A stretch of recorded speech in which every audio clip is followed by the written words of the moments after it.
Sekolah tidak pernah mengajarkan ini. Uang yang kamu simpan di bank sebenarnya lenyap setiap hari, tanpa kamu sadari. Dan pelajaran paling mengejutkan akan saya ungkap di akhir video ini.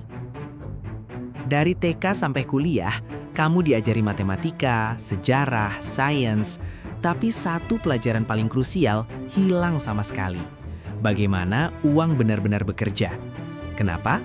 Karena sistem tidak ingin kamu tahu. Kamu cukup jadi pekerja yang patuh, bukan pemilik modal. Akibatnya, 90% orang dewasa masih bingung membedakan aset dan liabilitas. Itu bukan kebetulan. Sekarang lihat rekeningmu. Uang yang kamu kira aman, diam-diam digrogoti. Biaya admin, pajak, dan terlebih inflasi, musuh yang tidak pernah diperkenalkan sekolah. Setiap tahun, nilainya turun 5%. Sementara bank meminjamkan uangmu dengan bunga tinggi, meraup untung dari jerih payahmu. Lebih parah lagi, pemerintah terus mencetak uang triliunan, mengencerkan tabunganmu tanpa suara. Dalam 10 tahun, 100 juta yang kamu simpan hanya tersisa daya beli 50 juta. Kamu ditipu setiap hari, persis seperti yang dirancang.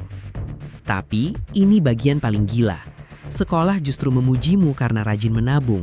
Katanya itu jalan aman menuju masa depan. Itu rumus lama yang sengaja dilestarikan. Kenapa? Karena orang kaya sejati tidak pernah menyimpan kekayaannya dalam bentuk uang diam. Mereka pakai utang untuk membeli aset yang menghasilkan.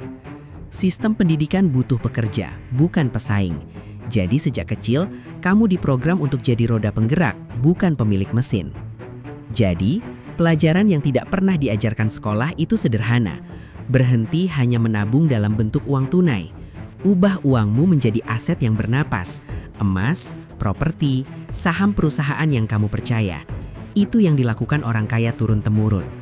Bank bukan musuh, tapi bukan juga benteng penyelamat.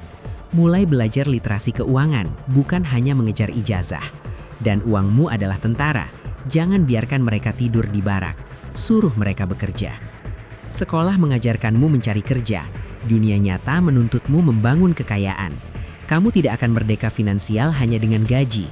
Mulai investasi hari ini, sekecil apapun. Karena uang yang diam adalah uang yang mati.